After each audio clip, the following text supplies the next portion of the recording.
are Tyrians. We are many races, several professions. We practice the arts of combat as well as healing. We have foes, and we fight them without mercy. And it's time for us to claim back what is ours. It's time for us to claim back Tyria from the terror of the Elder Dragons. We can't go on living our lives in fear. We have to fight. We have to make a stand. This is our story.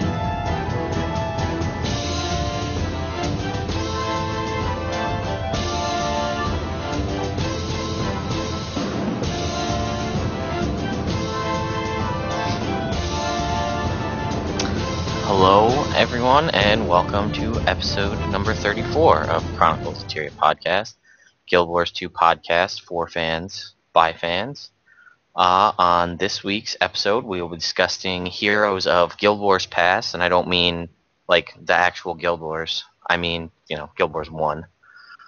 So before we do that, CoT Weekly starts now. Kaysee, unmute your mic.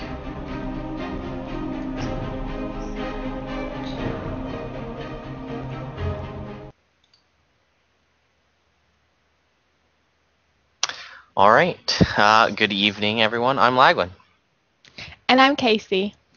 For the first bit of news, it seems like we're getting a lot of news from ArenaNet lately. First up, we have an update coming to the dynamic leveling adjustment. ArenaNet dev Isaiah Cartwright made a blog about it, and this is what he has to say. We had a few issues with this system that we made adjustments to. When high-level characters play in low-level zones, they were a bit too powerful, so the content was not challenging as it could be. As a result of this, we also scaled down the reward a bit too much. As of the January 28 build, we will make some changes to the dynamic scaling system to address these issues. Number one, we changed the formula for how attributes are calculated when dynamic leveling adjustment system scales you down. This makes returning to lower level zones more fun and better balanced. Number two, we changed the formula for how rewards are calculated when they scale down to make it more rewarding for high level players to visit lower level areas. The goal is to more accurately reflect attributes you should have at lower levels and similarly geared characters. While this will make some areas harder, our goal is to make all areas of Guild Wars 2 exciting and fun for players of any level. We also want players of all levels to feel like their time is well spent and rewarding in any map they go to. In 2013, one of our main goals is to add more content to maps of all levels, as well as a stronger reward structure for players across all locations in the world.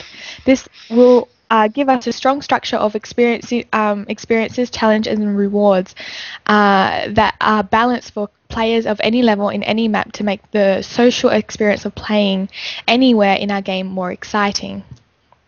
There's also going to be a change to PvP tournaments as well. Tyler Bierce posted this on another blog on the ArenaNet website, or Guild Wars 2 website, and he says, "Thank you for participating in Temple of the Silent Storm Week, where PvP paid tournaments were temporarily changed from 8-team 3-round events to 2-team single-round matches. So far, the response to this change has been overwhelmingly positive. Due to your feedback, we've decided to keep this format for paid tournaments. At the beginning of each week, we will select a different map to feature in all paid tournaments for the week. The free tournament format won't change. The next map will be Battle of Kylo. A number of players have mentioned that while they like our new tournament format, they'd be much happier if we also had matchmaking. So we're happy to inform you that we have begun testing our ratings and matchmaking systems. Currently in-game, players are rated based on their performance, and teams are matched based on those ratings. However, this system is still being tested and tuned. We'll have more information about this in future updates." For those of you who are expecting the big update for World vs. World this February, we have some bad news for you. Colin Johansson posted an update on the official forum stating that the updates would be pushed back to March. This is due to the broad nature and large undertaking of updating World vs. World, as well as to allow for more testing and polishing of new content. He does, however, mention some features that we can expect in the update. World vs. World progression system, including new ranks you can earn that are visible to other players, new World vs. World abilities and bonuses that improve as you rank up. The World vs. World team will discuss additional detail regarding these features as the release approaches.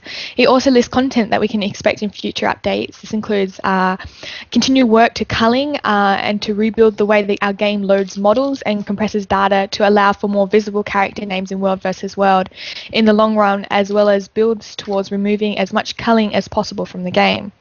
Expanding on reasons to be winning in World vs. World, so total weekly scoring provide a stronger incentive for specific objectives and additional short-term goals reward for winning minute-to-minute in World vs. World maps. Providing additional ways for World vs. World players to earn various power progression rewards available across the game, currently in PvE, for participating in World vs. World content. Exploring ways to help more people playing World vs. World, as well as dealing with queue issues that come with inherent issues of player population and demand. And lastly, of course, additional polishing and cleanup features to make general experiences in World vs. World more fun. Colin also mentions that more details for these projects will be discussed as time goes on, and the new content as the content gets further developed and closer to release. He also mentions that they are expanding their World vs. World team to help build and expand World vs. World in the future. And as a surprise to me, personally, and probably to some other people, we just received our January update not that long ago. We've already got the update telling us what to expect for February, although no clogging backpacks this time around. So the new content called Flame and Frost: The Gathering Storm. I'm just going to read off the little lore piece that they have at the beginning. This is incoming on February 26th.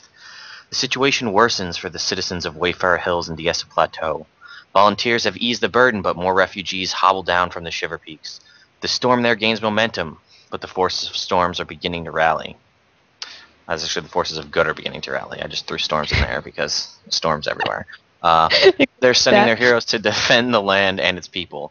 Someone must hold back the Gathering Storm. In Flame and Frost: The Gathering Storm, the second installment in this 4-part series, the stakes are raised and battles rage in the foothills of the Shiver Peaks. Also, something to point out there, 4-part series. So, at least we know we're going to have 2 more pieces before this kind of living story is completed. They also go on to mention they're going to add a new map, Spirit Watch, which has to do with the various temples to the Norn Spirits of the Wild, and the goal, the other objective is capturing the Orb of Ascension and running it to any of the 3 shrines. So a capture the flag kind of objective added in for something a little different. Something that I know we're all excited for is guild missions. We don't know too much. We don't know the size. They do say it's for coordinated group play. It includes everything from bounties to group puzzles to cross-country challenges. And you'll need to work together to earn guild merits. And sounds to me like another form of currency on top of karma, gems, gold, laurels, glory. Yeah. So they're also going to, like I mentioned earlier, the 2-team rated play in PvP, and they're also going to have the choose your own daily achievements, where they're going to have more than the total amount of daily achievements you need to get your daily, so you can pick which ones that you want to do. Again, incoming February 26th, so be on the lookout for that. Flame and Frost, Gathering Storm, all this talks about flames. Guess you could say ArenaNet's on fire with this one.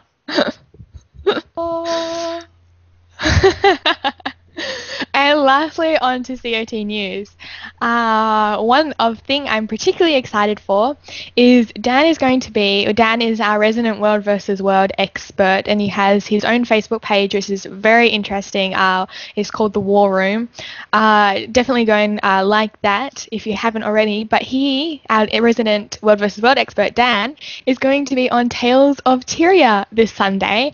So definitely tune into Tales of Tyria, and if you can comment, I don't know if you can comment on the live show, but definitely give some love for Dan. And as for COT story news, we've had quite a few story updates from Naveen, Alucardalina, and Amber regarding their stories, so definitely check them out. That's it. Yeah, and that's it from all of us here at COT Weekly for this week. So now we'll get on to the actual show. Raise the And roof. welcome in Naveen. Hello. Yes. I'm sorry to everyone in the chat room, but I'm sorry to Kaysee because I was trying to make her laugh during this CoT Weekly, which I shouldn't be doing.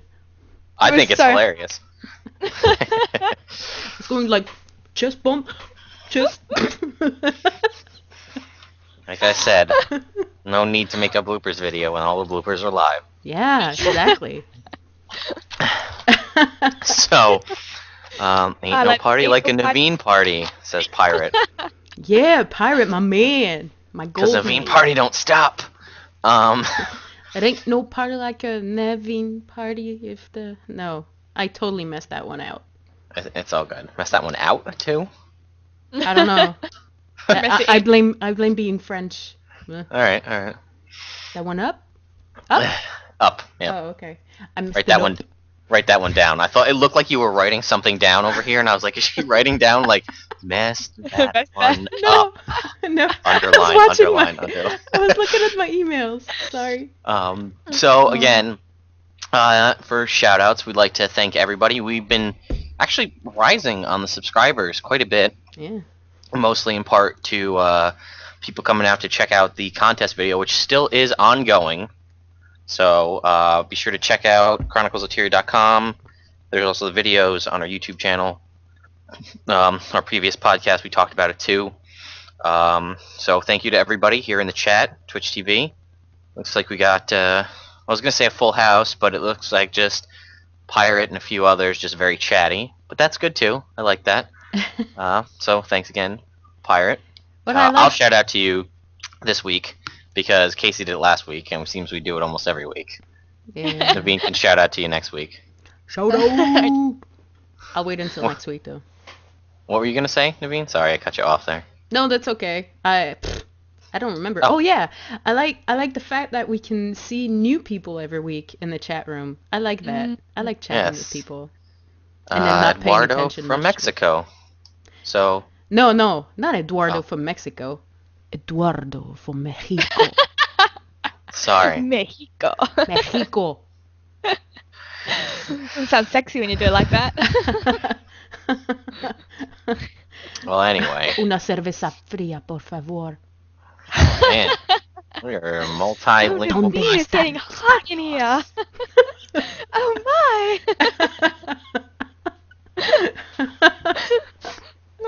No. Sorry. No. Pirate wants to do it again. Well, Pirate will. I'll do it again on recall. Or else people who are just listening to the podcast for the first time ever are gonna be like, changing stations.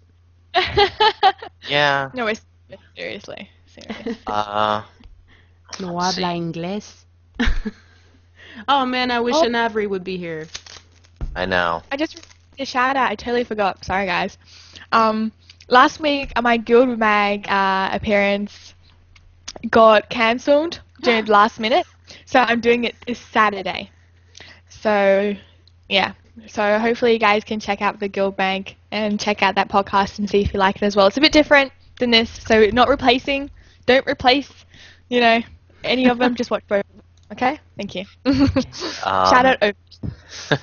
I did want to shout out to Dent, our former podcast host, because after last week's show, when I made the couple of joke comments, and well, not jokes, but said like, "Oh, people recognize me as Lagwyn from COT." As soon as that podcast ended and I went in game, I had a mail from him that said, "Holy shit, are you Lagwyn from COT?" So I responded and said, "Why, thank you very much. I'll shout out to you on our next podcast." So, thank you, Dan. Oh man, I love that. And I guess it's kind of a group shout out because one of our good friends, Robovyn, I don't know if he's in the chat, but he's on Darkhaven, and but I think he guests over here now with us that he can. He sent us the silly video last week about killing chickens in Ebonhawk. Yeah. And this one was from during Winter's Day. It's a bunch of Kodan, a bunch of people with Kodan tonics sync dancing, And then halfway, about like 2 minutes into the video, when they finally get everything down, they put on Tom Jones. It's Not Unusual, aka the song that Carlton does the Carlton dance to. And it's like, 15 Kodan, just Carlton dancing. It's a good time. Hang on. Yeah. Was this done in Divinity's Reach, one of the bars in Divinity's Reach? No, this was Lion's Arch around the snow globe. Yeah. I'm going to post that in the chat for you all to take a look at, and I'll put it in, update the show notes. I once took part in a Kodan Pride parade in Divinity's Reach where we sync danced. It was a very liberating experience. She went bar top dancing with other Kodans. That was the only way to live, man. Only way to live. So thank you, Robovyn, for that. That's awesome. Yeah. And he also told me he finally hit 200 gold in the bank in a week of farming, starting at 2 gold. That's crazy. So that kudos, amazing. Sir. Nice farming. Yeah, good job. Should take me along. All right. Take me along. I need the money. My buddy, Robovyn. Me and him go way back to Naveen's stream where I agreed with everything. We both were on the same page with everything going on. I don't remember that. Well, that was a time like one of you made a comment about being a woman or something, and it was whatever. It's fine. It was all good. Okay. Kaysee, did you have any other shout-outs, or was just the guild mag the only one? Yes, thank you for reminding me. I have a shout out for Stealthy Salad who sent me a message. Game. So, and a Sylvari thief. That's the most amazing name. Oh my god. That after I've got Hex Appeal. Oh my gosh. Oh. Well, after. Go ahead with your story, Kaysee. Yeah, so he sent me just a fan message. He said, because, I feel the love. Thank you for this message. And he said, my accent is adorable. See? I have people who think my accent is adorable, so thank you very much. And, he just said he loves the show and he wants to do dungeons with us. And, it was very lovely. So thank you for that message. And apart from that, I have one more shout out, which is to Joel, because she told me to. And I love Joel. Aww. So, just love. Naveen, I'm about to throw it to you for a second, but we actually did, now that you mentioned I got Hex Appeal, actually sent us a response email. I don't know if you saw. It said, firstly, thanks for the shout out on the podcast last week, was really cool. So I posted on guildwars2roleplayers.com like you suggested, and also posted on Reddit as well. I thought you would like to read my story on my adventures in Tarnished Coast 2, since it seems others are really enjoying my story, so here you go. And then he posts a link. I just updated the public show notes for everybody with his Reddit thread. Damn it, Lagwyn, you stole one of my shoutouts. Sorry. That it's in the guild, or in the Twitch chat as well. And again, we'll have all the links to everything we've mentioned in the YouTube description when it goes up. And then let me know what you think. Sincerely, I got Hex Appeal. So, Naveen, how about your shoutouts? I was going to shout out to I've got Hex Appeal regarding that thing. Oh, okay. But, well, there you go. You stole my shout out. Yeah. I do have another one, though. All right. It's from Cold Heart, and that's with a K. And he's from Team Absinthe, and that's a 2-man guild. Nice, I love it. We chat a little bit in game, and they're actually in here. It's Eduardofrommexico. Now it makes sense. Oh, there you go. And he said, it's too bad, that most podcasters stopped, after a few months after Guild Wars 2 came out, which I have to agree with. And then I suggested to him, have you heard of Tyria After Dark? Because I really like that podcast. The guys are amazing. He's like, nah. But then he's like, but I like your show because you're mentally unstable. coming from a guy with a two-man guild like Team Absinthe. But I have to say, this is the greatest feedback ever. I love that. I'm mentally unstable. That's why I love your show. Yes. Aww. Like. I mean, you might get the "I love your show, guys" 5 stars. You know, that's a dime a dozen. Those kind of compliments. But I love your show. You're mentally unstable. That's a once in a lifetime kind of thing. That was awesome. That's the sort of comments we need on iTunes, guys. That's the kind of comment that stays with you for years. And he says in the chat room, "I love you how you are." Thank you, Eduardo.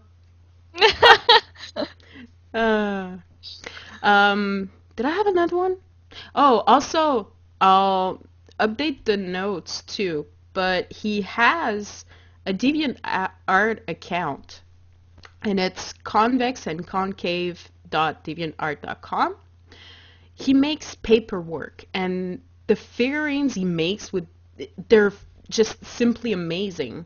So, there you go. He dropped the link in the chat room. For those who are in the chat room, I really suggest that you go visit it. It's really awesome, and it takes a lot of patience to do that kind of work.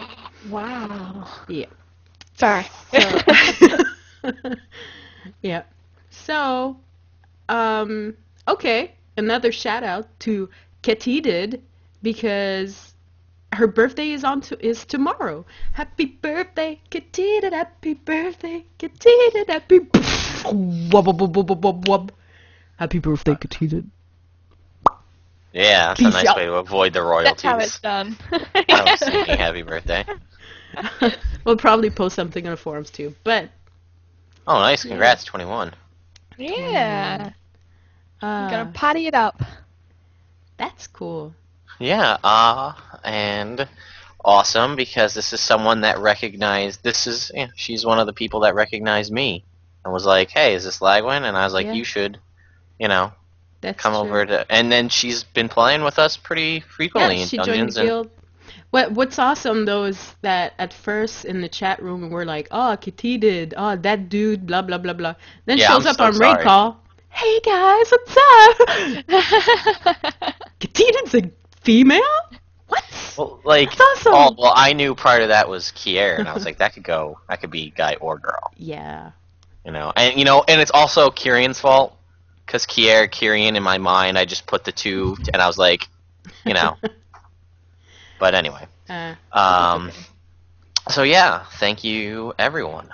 The main meat of today's show is going to be, we're all talking about different heroes from Guild Wars 1. And Naveen, I think, is going to start it off with one of our all-time favorite, Master Togo. Brother Mhenlo. Now, for everybody who's following along, and I see we've got, I think, 6 people in the public show notes, I was saving this for the live show. I'm going to post it in the chat as well. Basically, this link is all... Oh, hi, Alacardelina, by the way. Hello. You should... everybody should watch that video. That's all you really need to know about Master Togo, but Naveen's going to tell us more about him anyway. Okay, let's see... What is this? Oh, is that the video with the really, really bad... Master Togo! I did not know you were here. Yeah. The minister has been waiting for you. Please, you are welcome here. So... Master Togo! Master Togo! Like I said, that's pretty much all you need to know. By the horrible voice acting. But anyway. Yeah. Oh, and if anybody was curious, that actually isn't like somebody making that up. I mean, obviously the looping and the editing is, but all of the actual sound is the lovely voice acting that is Guild Wars Factions. Yeah. So. Alright, well, let me start that off with, Brother Mhenlo, because that's what Master Togo says. In Factions, oh my god, I can't believe I love that game. It's too bad, because that game is so beautiful, Guild Wars 1 Factions, but the voiceover, come on, I don't know what the voice actors were thinking, or they were supposed to be, like, talking that way, but it was really annoying all throughout the game. Let me talk to you about Master Togo. I just blew my own mind. Maybe it's supposed to be that way. Like, when I think of that, maybe it's supposed to be like, you know, like Godzilla movies, where the voice acting is horribly dubbed over... He's Godzilla! Yeah, maybe the internet did that on purpose because it was Kantha and it was kind of oriental-y kind of themed. Maybe they did that on purpose, and that's the whole reason Master Togo's voice acting is so bad. I hope not.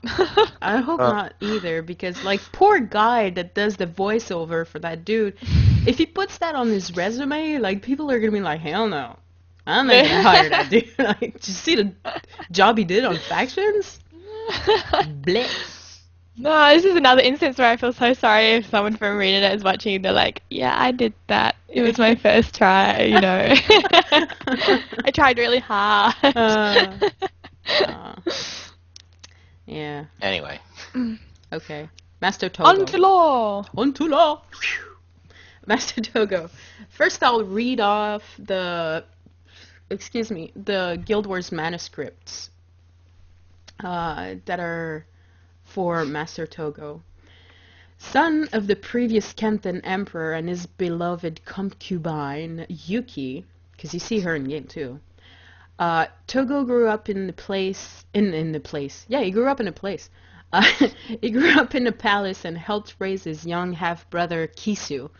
Though Kisu was next in line for the imperial throne, he and Togo were always close, and the elder half-brother helped oversee the future emperor's education alongside the palace tutors. Tachitites. Teachers. Ah. I'm sorry, I'm totally screwing up the manuscripts. Sorry, ArenaNet.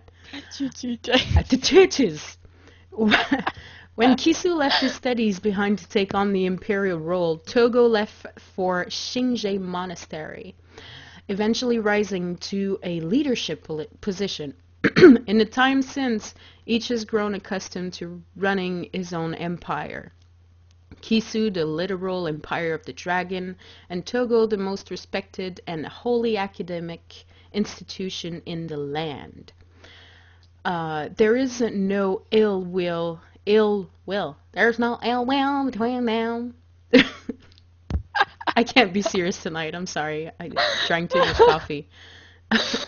Despite What? Go on. I'm sorry. Despite the petty efforts of some underlings to drive wedges between the half-brothers, still, for the safety of each, their blood relationship is not widely publicized. And that's true because while you're playing the game, and spoiler alert for those who haven't played Guild Wars 1 Factions, the two brothers, you only find out basically that they're brothers like at the end of the game. It's crazy. Dun dun dun! What a twist! Togo went on to become an accomplished ritualist and was key to several Kenthan military victories before he was named the new master of Shinje Monastery upon the death of Master Bota. Master Bota. Master Botox. To the casual observer, Togo would appear to have been shunned by the palace, possessing no power. A closer look reveals that he is the Emperor's behind-the-scenes man. Kisu rarely makes a move of any importance without consulting his half-brother first. So, Master Togo being a major part of the Factions campaign, I have high expectations of seeing either a monument or anything of the sort when we have access to Kantha, which I really hope is one of the next expansion, which is rumored to hit the shelves on sale in the second half of 2013. Wow, where did that come from? I was thinking about it because I was reading a document on Guildcast, and that's what they were saying. Anyways, other topic.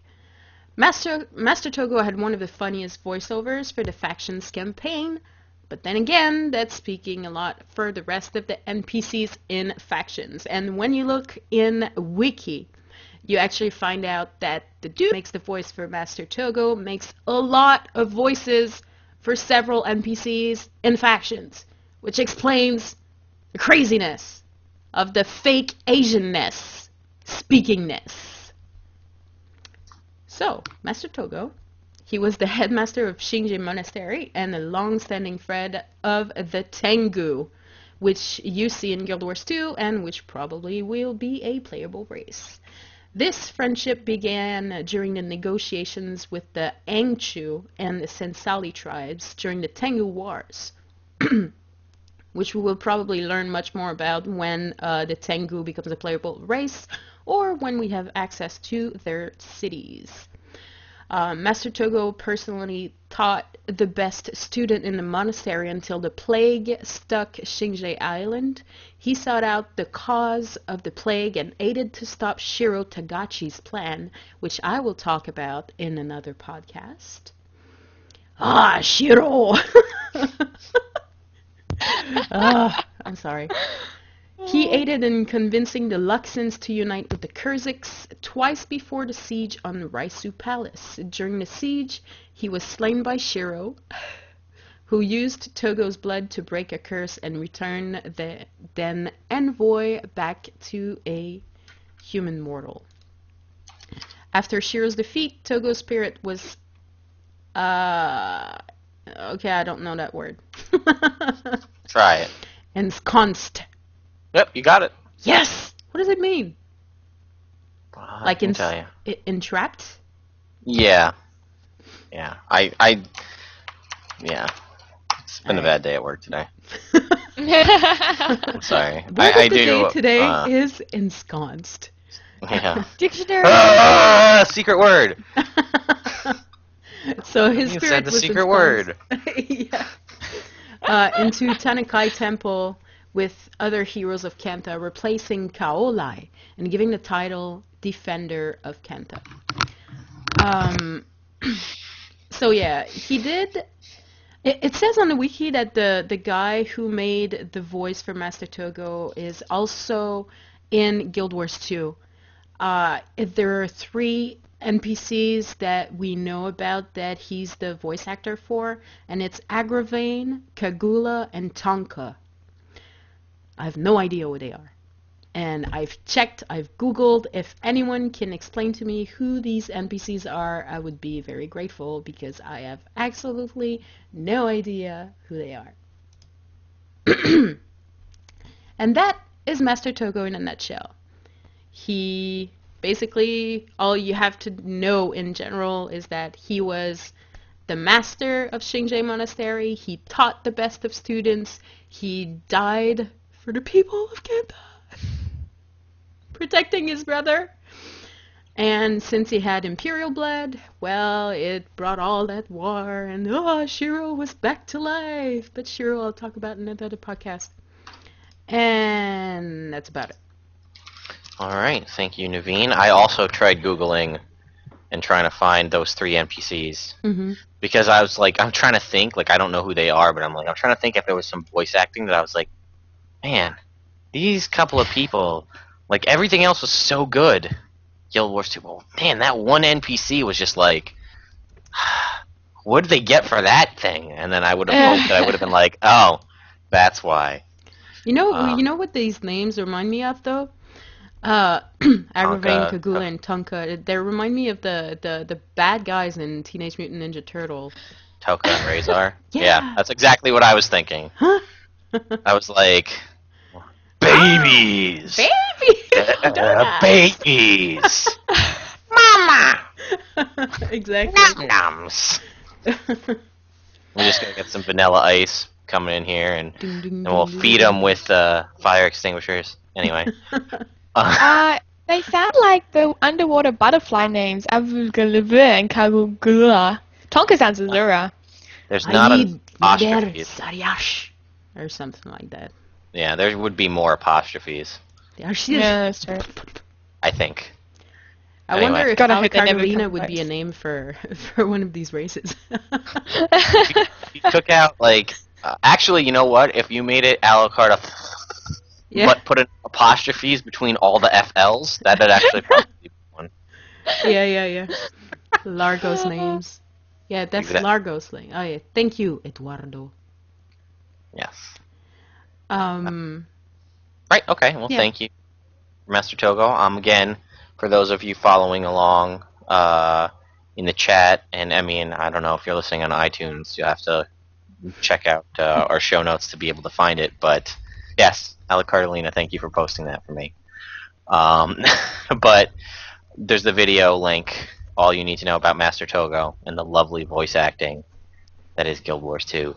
I also took a quick look on IMDb to see what other work that guy has done. Coincidentally, mostly Asian-inspired characters. Most part.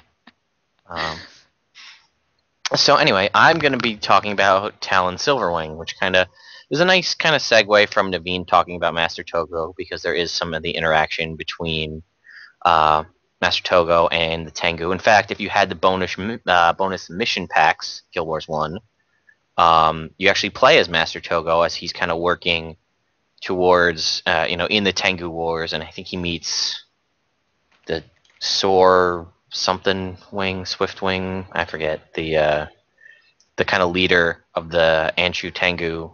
Yeah. Can't remember. Yeah. Soar Swift Wing, something like that. And as well as Talon Silverwing. But he, again, like I said, is an Anshu Tengu.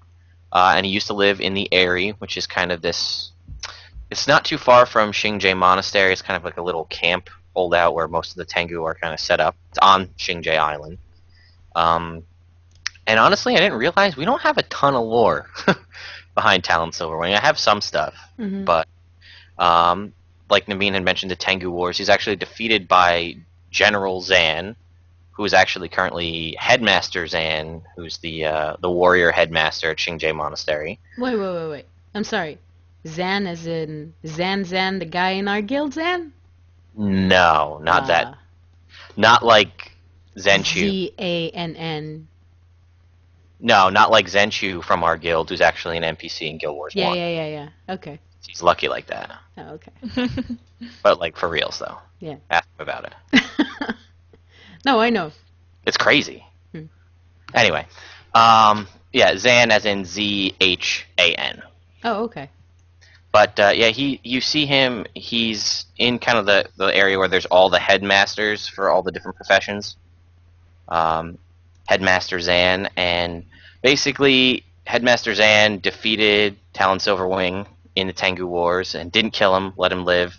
And now Talon Silverwing has sworn to protect and honor him.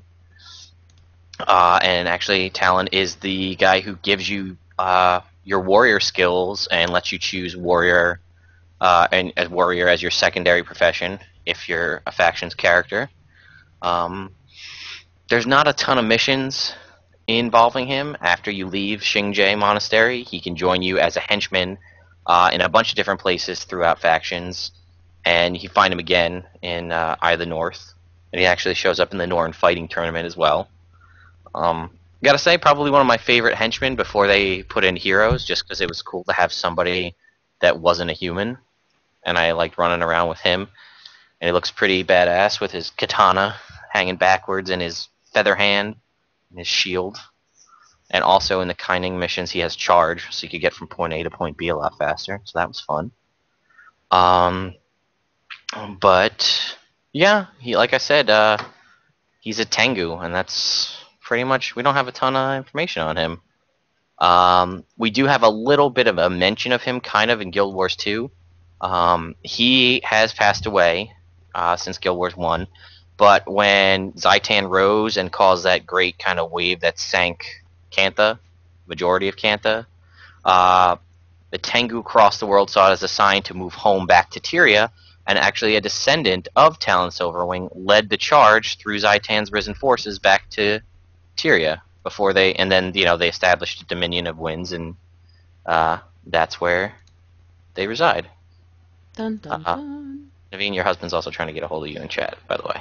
Yeah, I know. Wasn't sure. I'm replying. I don't know if it shows. Okay. Because he said it, and then he also followed it up with Naveen. So I was like, oh, maybe he didn't see it. I don't know. If he didn't see it, I'll just make a quick message. Go give our son some cough syrup. Thank you.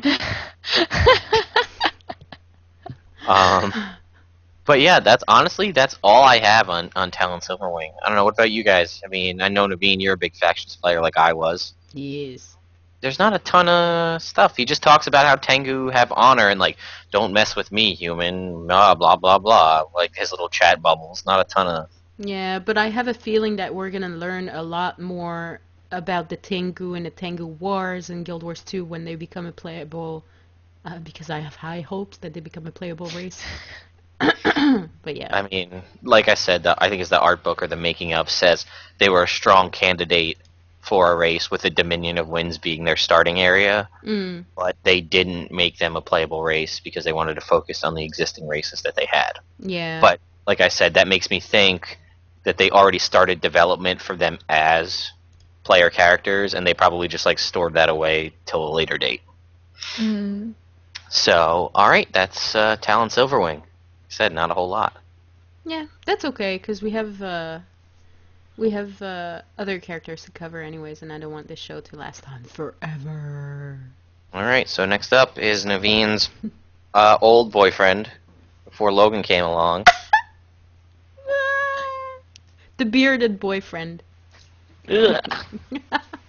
What do you mean, ugh? Oh, my dad had a big bushy beard, so I just don't find guys with beards attractive. Reminds me of my father. Bah.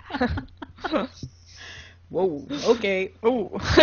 And we're gonna do some deep-seated emotional, psychological issues in this show.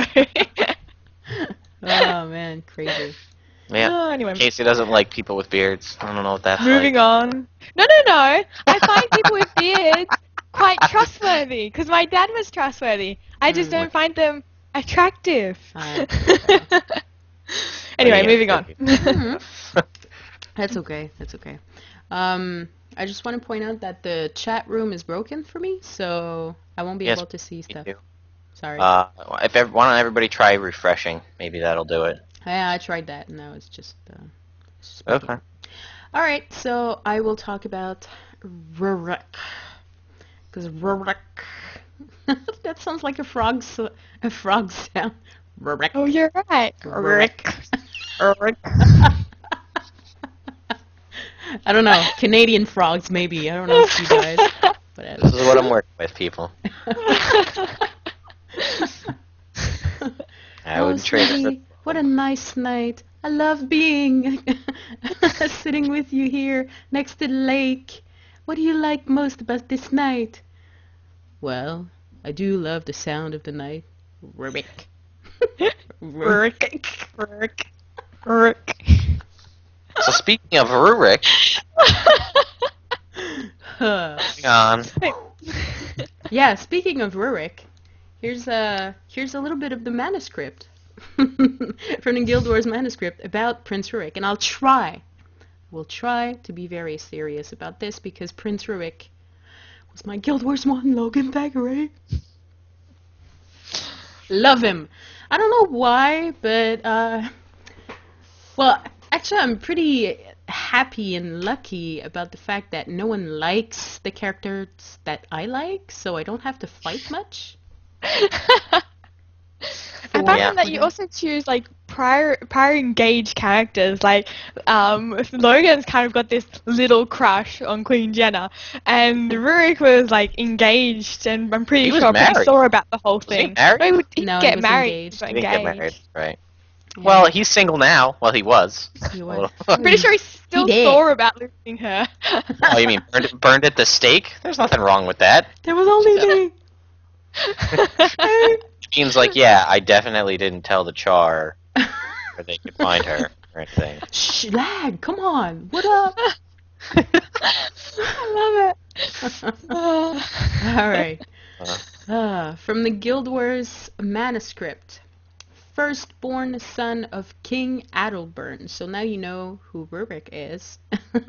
If you've never played Guild Wars 1, here's where it becomes interesting. He's the firstborn son of King Adalbern and heir to the throne of Ascalon. Prince Rurik is a brave, bold man who often takes action on the spur of the moment. He leads by example, never cowering or shirking in a challenge. Ooh, what's shirking? I'm learning a lot of words tonight. Kind of like backing down, being kind of scared cat. Yeah. What? No. Like, not Oh. shirking. Shirking would be, if you're shirking, you're kind of like, I don't know. Peace. But he doesn't do that. Okay. Because, yeah. Because he's awesome. Okay. Some say he has no fear. Others claim his bravery is merely reckless. Regardless, the prince is liked by almost everyone in Ascalon, and he spends much of his time among the citizens. just one citizen. Just one citizen. Naveen.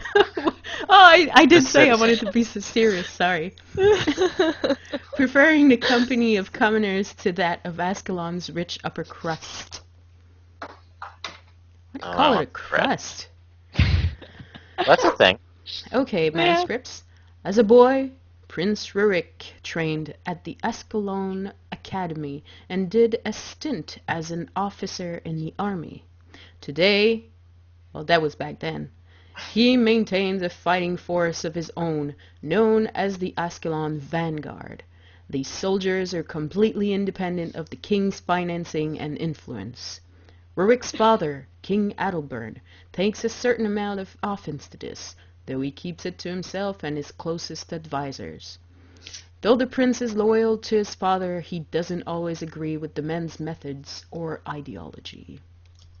So, Prince Rurik was born in the city of Draskir. That's how you say it. Which was the capital of Ascalon until it fell in the hands of the Char. Which, anyways, belonged to the Char before the humans got there. But anyways, it was then replaced by Rin, which later fell in turn. Because he was the Prince of Ascalon, he wielded Sohothin, an Orion fiery dragon sword that predates Exodus of the Gods. King Adalbern held its sister, Magdir, which he used to create the Foe Fire in Guild Wars 2. Rurik... wielded by... Huh? Ritlock Brimstone. Yeah, exactly. I was gonna get to that. Actually, it's a Hoffman, but anyway, it's fine. Whatever. Rurik was betrothed to Lady Althea. That's her name. Whoever the hell she is, whatever. Prior to her death during the Char invasion in Guild Wars 1, he also led the Ascalon Vanguard with his direct subordinates. Captain Greywind, which was named after Gale Grey, which is a woman, but the NPC changed sex during the game and became a man. I don't understand why. Captain Arn and Lieutenant Lagmar, who later became Captain Langmar of the Ebon Vanguard. After the Searing in Guild Wars 1, which is when the Char called forth a destructive power using the Cauldron of Cataclysm and the power of their Titan gods when they used to have a god, destroying almost all of Ascalon City in the process. The tensions between Rurik and his father gradually increased as the war raged on. Rurik led an assault force in retaliation to Bonfast Burntfur's second invasion, where he discovered the mouthpiece to Stormcaller, that was a great horn that could conjure up rain and water upon the lands, and they returned to Rin. After liberating Rin through the use of the Stormcaller and defeating Bonfaz, Rurik was disowned and exiled from Ascalon after an argument with King Adalbern. They had very different ways to deal with war, and while most say that Rurik fled, because he didn't, I prefer to use the term saved lots and lots of people from Char enslavement and gave them a second chance. Fled. Tactical retreat. Yeah, better term. Anyways. Gotcha. His father stayed behind, and look what it did. Yeah. When Rurik led the refugees to Krita over the Shiver Peak Mountains, they traveled through the Frost Gate, and he held off the Stone Summit on his own. Stone Summit was the evil factions to the dwarves in Guild Wars 1, and was killed by Dagnar Stonepate, cousin of King Jalis Ironhammer. What are you laughing at? What are you laughing at? The chat's back, and Eduardo from Mexico says he actually only saved like 10 people because the Guild Wars 1 engine couldn't render more than that. Oh, meanie. The chat's back, everybody, so you can just refresh it and it should come back. Oh, yay! Thanks. Sorry. So yeah, he was killed by Dagnar Stonepate, cousin of the King Jalis Ironhammer, back when there were dwarves on Tyria. There's actually still one, but he's made out of stone, so we won't get into that. At a later time, the undead lich reanimated Rurik's corpse to serve him. If I could have snot coming out my nose, I would. Keeping the prince aware of who he was. No! So he was like, no! I'm fighting you, but I really don't want to. I'm sorry. Looks like you're mixing up guacamole or something like that. That's your go-to? Guacamole? I mean, whatever. After the Titans were released, the undead prince was forced to defend the Lich and fight his former comrades, which were us as heroes back in Guild Wars 1. Though he was defeated and his soul given peace, I'm so sorry I killed your Rurik for the second time. He is said to have earned a place in the Hall of Heroes. Yeah. Where my homies at. And now for some trivia. Prince Rurik is likely named after the real-life Rurik, the founder of a long-running royal dynasty of Kievan Russes. The name Rurik also means powerful and glorious in the Scandinavian language. Also, I forgot to check who the voice actor was for Rurik. I'm Robin Atkin Downs. Thank you. And that name sounds extremely familiar. Yeah, I think he does a lot of games. And he's also done a lot of live acting, apparently. But it will never be as good as Troy Baker. Sorry. If I could have a ringtone of Troy Baker saying, Naveen, I'll always be your guardian. Oh! My life would be complete. Oh, that would be wonderful. Suda51. So, who's... Okay, so he does apparently voices for Suda51 games. The only one that jumps out in my brain is No More Heroes. So, that would be my guess. That. It's fun. It's one of the few games that's actually good on the Wii. This is from a Nintendo fanboy, so... it's just sad. Oh, he was Travis Touchdown, the main character from No More Heroes. Alright, thank you, Eduardo. That is excellent to know. It's not Eduardo. It's Eduardo from Mexico. You have to do that face. Well, then I'm just going to be like Naveen. Say his name for me again. Trying to see. Oh, my husband's in the chat room saying, I used to be the voice that makes her complete. Not anymore. Wow. Sorry, Aaron. I'm sorry. My husband has a very, very sexy voice. So you guys can't hear it. Mm-mm. Except if you go on raid call. Shh. That's a minor detail. That's reserved for guild stuff. Good privileges. Get to hear Aaron's voice. He was also Gorin in Nightfall. No. Yeah. He also was Min Young Kim in the Gears of War games. I don't know. He played a couple of voices in Mass Effect. Moving on. Boring. Unless his Guild Wars, doesn't really matter.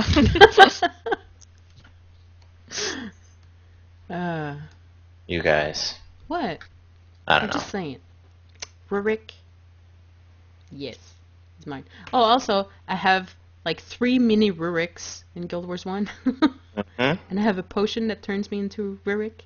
It was actually a gift from a guildie, wasn't it? Yeah, I think it was from Cinda. Yeah, I think it was too. Yeah.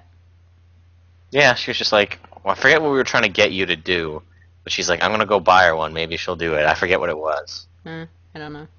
I don't remember. Some stuff. I have a Mad King tonic and a Mad King mini. That's as cool as I am. Yay! I just wanted to be part of this conversation, okay? Okay. Anyway, turns out also, he is Mumra in the new Thundercats cartoon. The guy who was Rurik. Lagwyn, who cares? Me. Who cares? Obviously. I'm Italian. Very much so. Alright, so Naveen kind of touched on a dwarf made out of stone. That's right. I didn't touch the dwarf made out of stone. Touched on, as in mentioned, Naveen. I know. I can never tell with you. You were writing down mess things up before because you didn't know that I was not out. So I don't know. What? Anyway, I don't know. that dwarf's name is Ogden Stonehealer, and I'll be talking about him right now. And then you'll get a whole big chunk of Kaysee talking about 2 characters in a row. Yes. Yay! Well, and that's because hers go together. In more ways than one. Anyway. So, Moving on. I've touched a bit of lore from the Guild Wars manuscript. Thank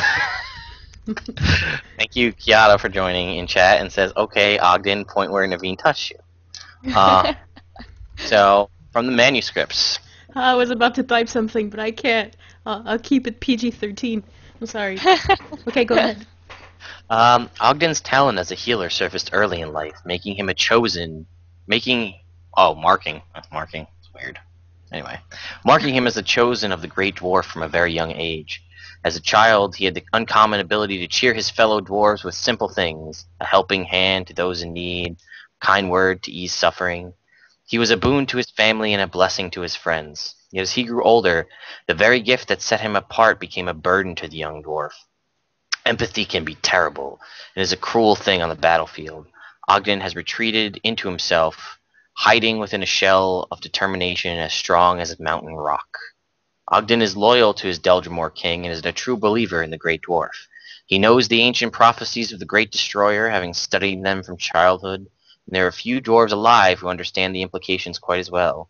He realizes the enemy has come at last, fighting in the depths of the earth, boiling up in great numbers, freed by the recent earthquakes. His goal is to fight them, and he will, with any resources available, until the last dwarf falls on the battlefield. So that's from the manuscripts. I actually have... funny, did you know that in like 2009, Ogden was upset because he got a book for Christmas. I'm going to post a link there in the chat for everybody who's online, and those of you that are in the show notes, I will also post the link for you. So everybody can take a look at that at their leisure, of Ogden complaining that he got a book for Christmas. Pyre Fearshot was upset because he also got a sweater. But Vec, he's got the best mom. Check out that video. I know everybody's intrigued. And probably nobody remembers that commercial. So, anyway. A commercial? Yep. Huh. Go ahead, take a look. You'll see. It's a short video. It's only like 30 seconds. Okay. So when you unlock Ogden, you get the little text bubble that pops up and it says, Ogden is a follower of the Great Dwarf. He has studied the ancient prophecies of the end of the times of his people and believes the apocalyptic battle between the Great Dwarf and the Great Destroyer draws near. A capable monk, devoted to the core, he is determined to see the Destroyer threat eliminated at all costs. So again, it mentions, as it mentioned in fancier words, he is a monk and he is a healer, and one of the better ones in the game in my mind. I liked him better than Talcora. He's pretty much one of the first characters you meet, if not the first character that you meet when you begin the Eye of the North storyline. And he actually explains to you kind of right off the bat in those videos and right in the beginning what the destroyers are and that you need to fight them. And then he follows along with you through the entire all the way to the end of the game. And he's got a pretty good sense of humor on him, I'd say. I loved when he was complaining to Jorah that they only brought 5 Norn, and then Jorah said that she thought 5 was too many to fight the Great Destroyer. And when all the other dwarves underwent the rite of the Great Dwarf to become living stone, he said he wasn't going to undergo it at that time, and somehow, I guess by force of will, he didn't. But it's knowledge that eventually every dwarf succumbed to the rite of the Great Dwarf and became stone. And spoiler alert, Guild Wars 2, you can find him. And he's apparently described as the last dwarf alive, which I guess, I don't know, you really don't have any way to know that. And I say that because that's what the wiki says, that he's the last dwarf and he remains on the surface. If you join the Derman Priory, you'll meet him kind of right away. He's actually in the little intro video for the Derman Priory. And essentially, he became stone, and now he works for the Derman Priory because he's got all the knowledge of everything from prior to the Dragon's Rising and actually defeating the Great Destroyer, one of the champions of Primordus. And he's lived this whole time period, and he helps out in the Derman Priory. And you can find him. You can actually find his house, which I found. I think some of us found. I found his house in one of the betas, I think, before we actually could join the Derman Priory.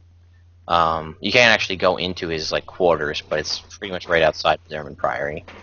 And as Eduardo mentions, you can also find him in a raw explorable. What did you say? Who mentioned what? Don't you mean Eduardo from Mexico?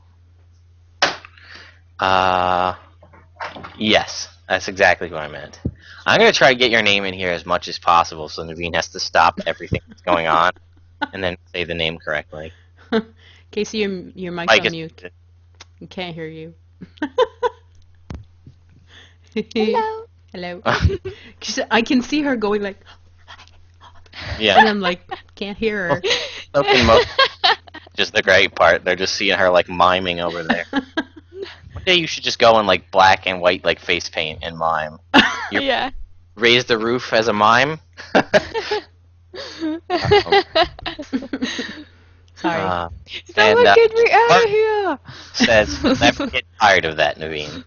That's cool. Yeah. So, and again, yes, you can find him in a raw explorable. Having only done a raw explorable once, I believe he's the NPC you talk to figure out which path you're going to do. Am I correct in that? He's also a main character in one of the paths. Yeah, I can't speak to that, and I was hoping Jal would be here to kind of cover that for me. He's here, I think. Yeah, he is. Oh, okay.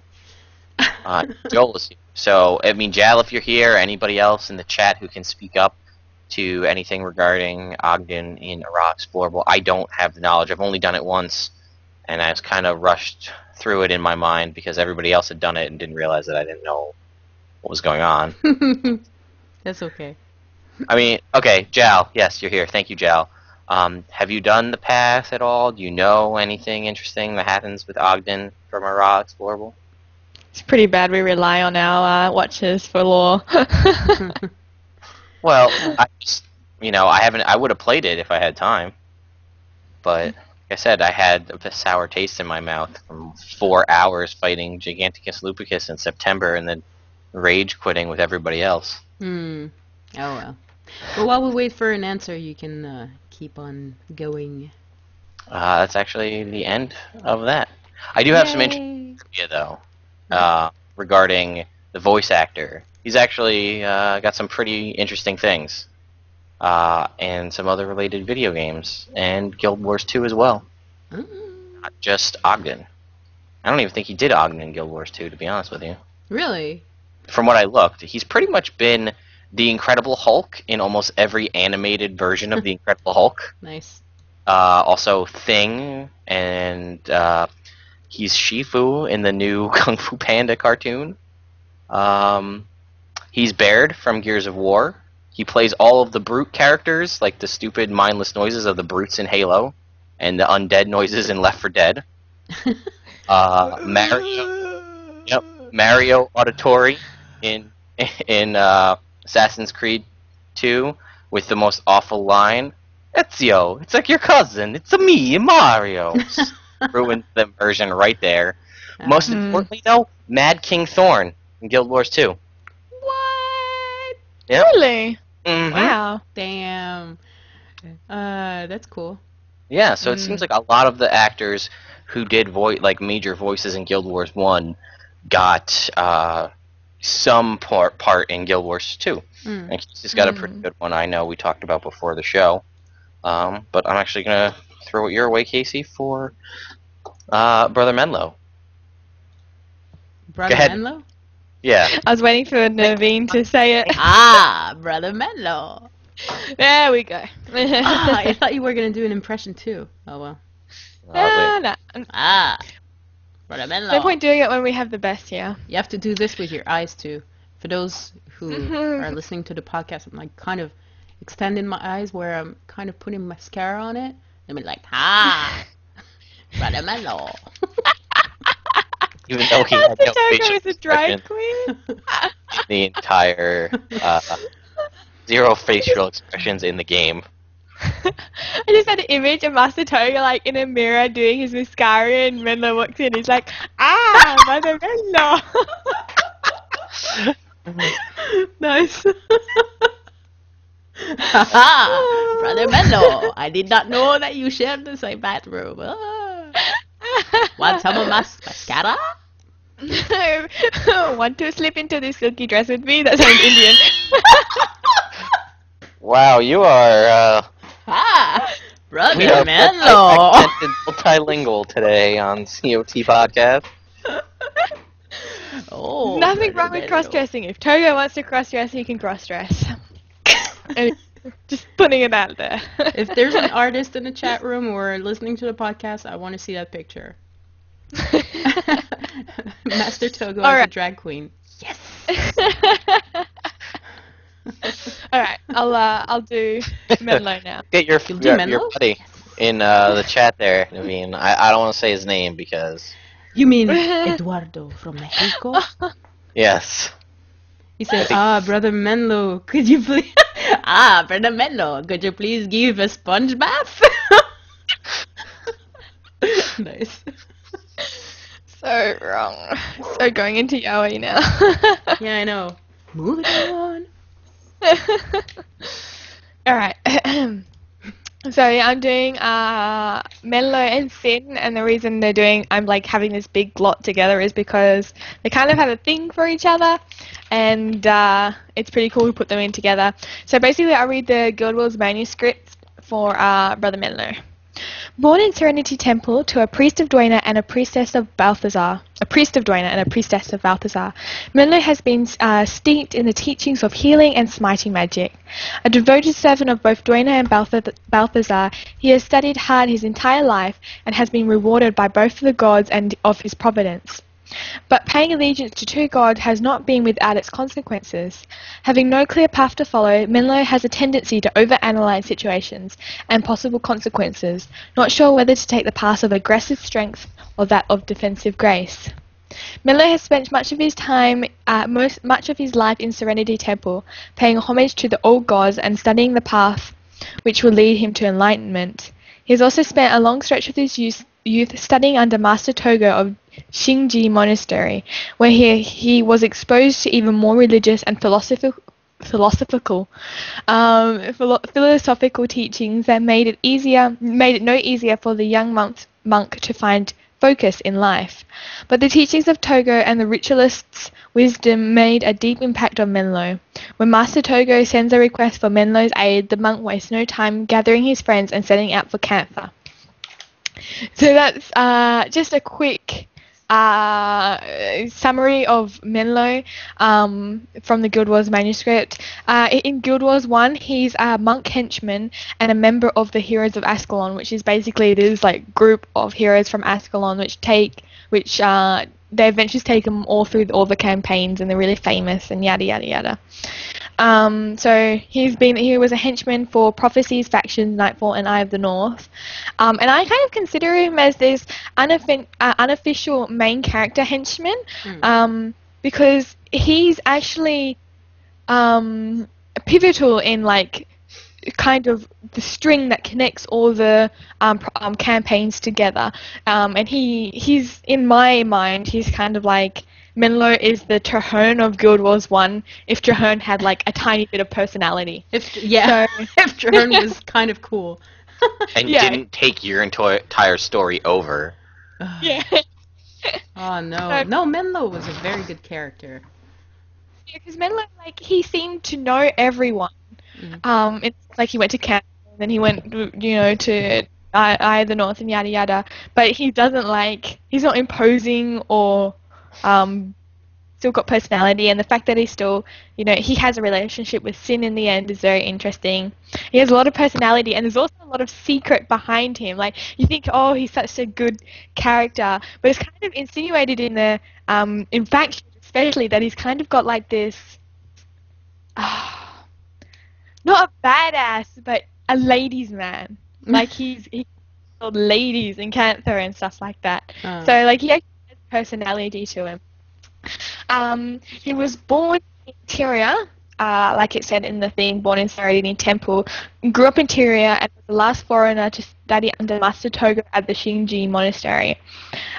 We meet Mhenlo in Guild Wars 1 Prophecies in Ashford Abbey as the monk trainer. His mother was a priestess of Duena, his father a priest of Balthazar, and describes his childhood as his spiritual well-being being closely monitored. But it's like really funny to note that he kind of gets confused between Prophecies and Nightfall, whether his mum was a priest of Duena or his father was a priest of Duena.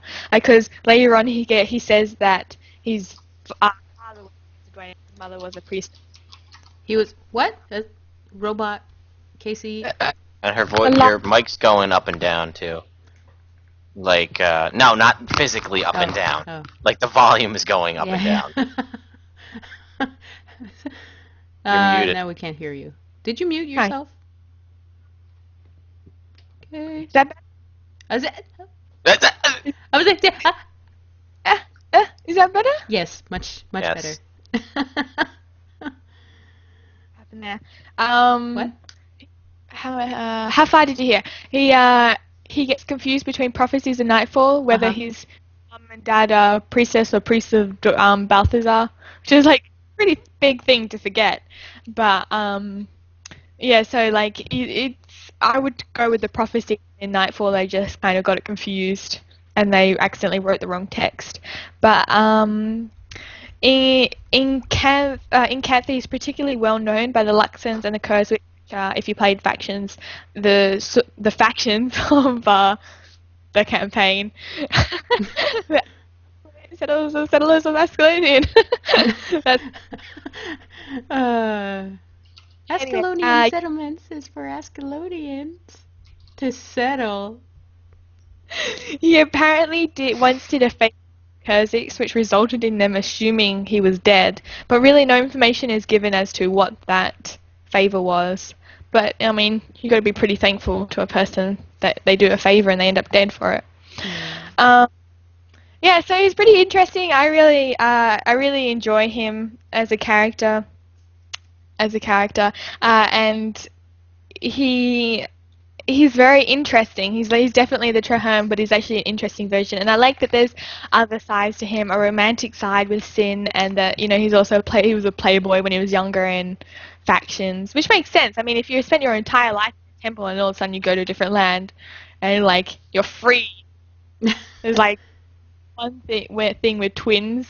I have a quote here of Cynn where she's like, let me see if I can find the quote. She goes, Mhenlo is so sweet, isn't he? Makes me think he's covering for something. I keep remembering our time in Kai Neng when we ran into his old acquaintances, twin acquaintances. Just thinking about that makes me burn something. So I think definitely going on there. But yeah, so he's a pretty interesting character. And later on, like I think in Prophecies it doesn't go into it very much. It's only like kind of hinted at that Cynn and him have a relationship, but here's some quotes, like later on in Factions it gets really, really deep, and says that it's romance between Cynn and Mhenlo. Cynn is one of the major reasons Mhenlo became more sure of his path in life and his own capabilities.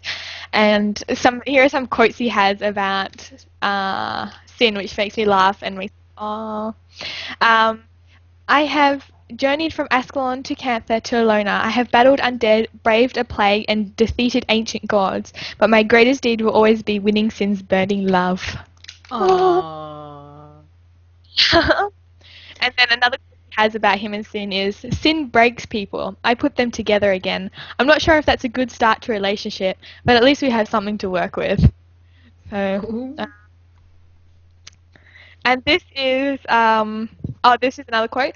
All life is duality, light and dark, day and night, good and evil, Mhenlo and Cynn. Nice. And my favorite quote of his is at Gwen and Thackeray, Gwen and Kieran's wedding, and he goes, oh, and then like insert character name here, so, oh, Kaysee, it's great to see you. No, you're not interrupting anything. Please, come and let's get caught up. No, really, don't leave me with her. And that's when he's like talking. Wow. Yeah, because she had a temper. That's because to her at the wedding. She goes, I remember Gwen when she was 10 years old. 10! And she got married before me? Someday I'm going to get tired of waiting for a certain monk to propose. And then when you talk to him, he says that. So,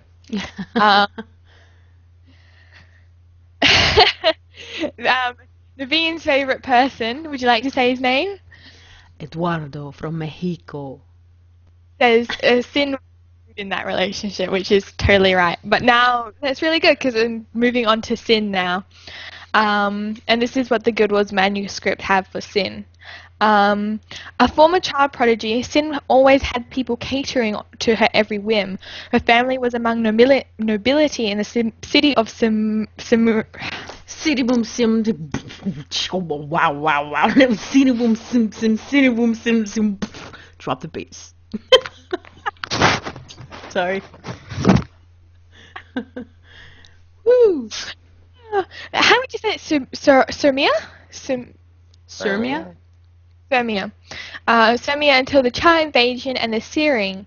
When Ascalon was destroyed, Cynn got caught outside the wall. Sirmia was one of the first places to fall during the initial assault. A magical projectile fell directly upon her palatal.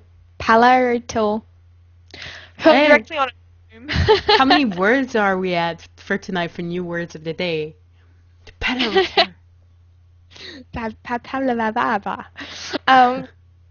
Fell on her home, killing her parents and trapping her under a broken table for several days.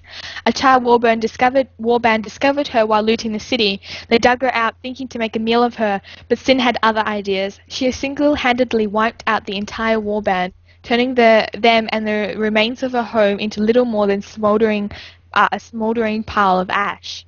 Cynn is quite a bit of a princess, but with a decidedly darker streak. She's often cynical and flippant when dealing with authorities or situations that... Cynical.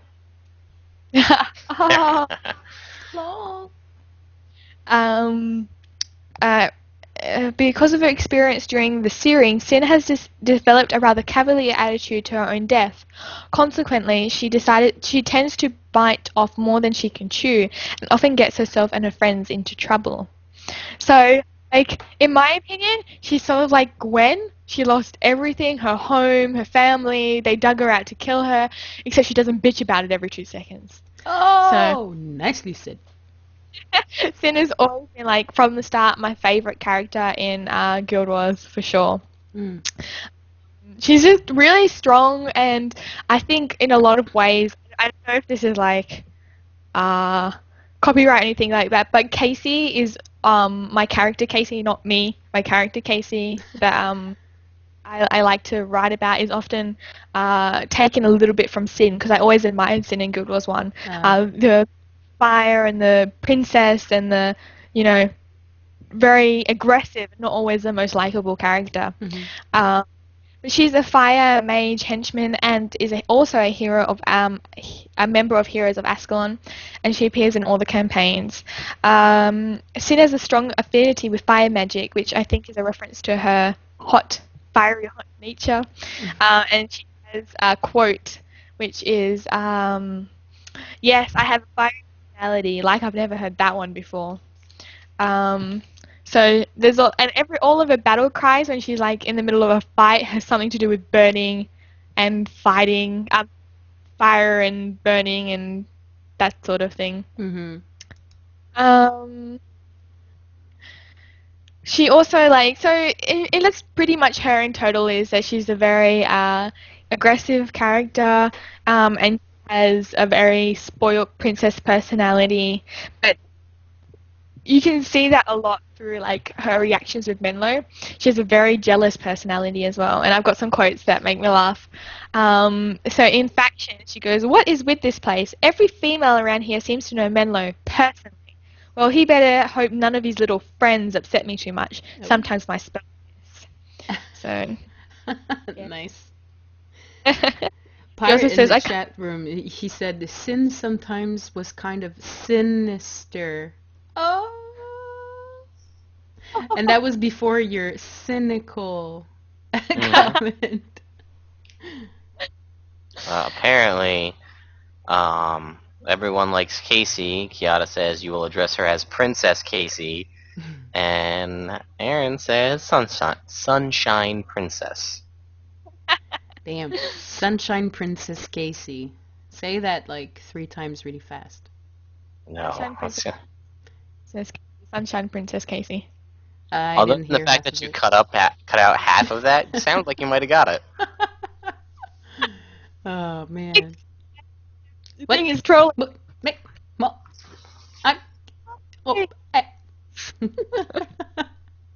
Sorry. Okay. Kaysee. You shall address Kaysee from now on. We shall address you as Kaysee from now on. That's really what we heard. Kaysee. Alright. Hey. What? Princess! Princess Kaysee. Oh. The mini princess, oh my god, they're creeping. They're creepy. Let's wrap this one up. Kaysee, what else did you have? Some quotes? Yes, she also goes, in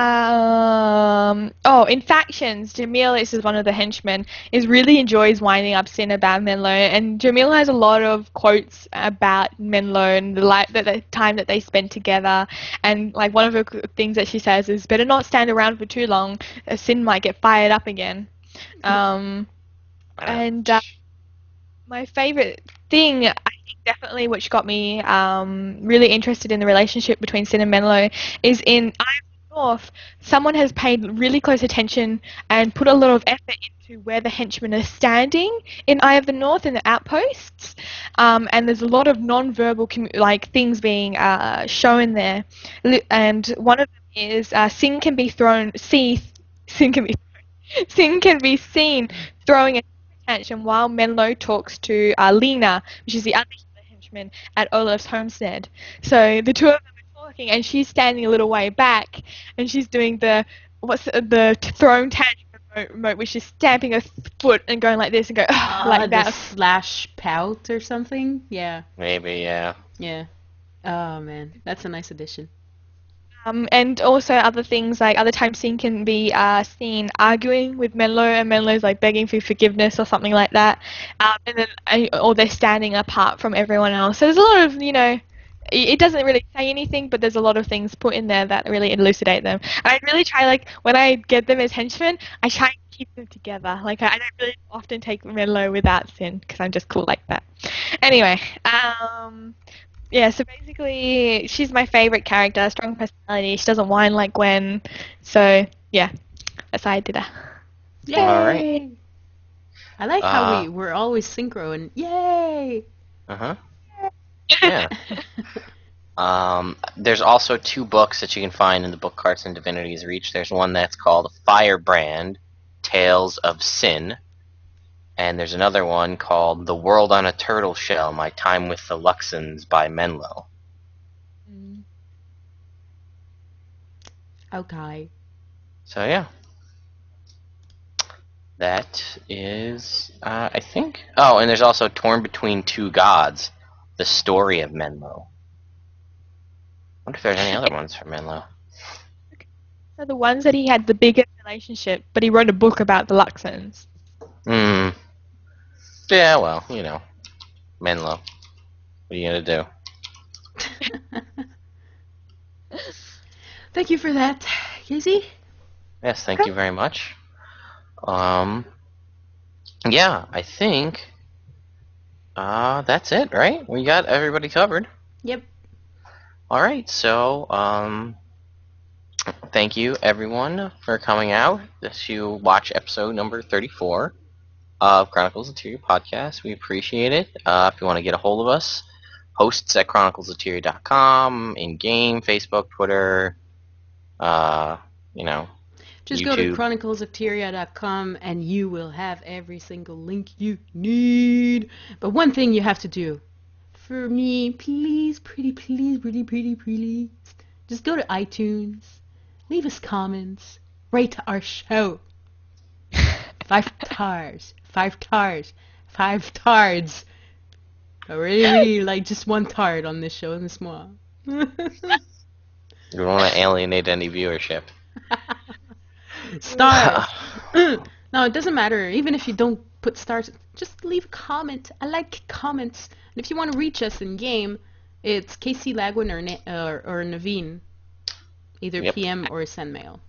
Mm-hmm. And you will have a shout out, just like Eduardofrommexico today had. That's it. Yeah, just real quick, there was something I wanted to say, and then I spaced. Oh yeah, go make sure you check out our contest, chroniclesoftyria.com. Yes, you could win a collector's edition of Guild Wars 2. Guildwars2.com of the Guild Wars 2 game, signed by ArenaNet. So chroniclesoftyria.com is where you can find all details. Mm-hmm. And when does that contest run to? 22nd of February. All right, everyone. There you have it. So, Chronicles of Tyria podcast. I'm Lagwyn. And I'm Kaysee. And I'm Naveen in the house, leaving actually the house. Ciao. And we'll see you guys next time.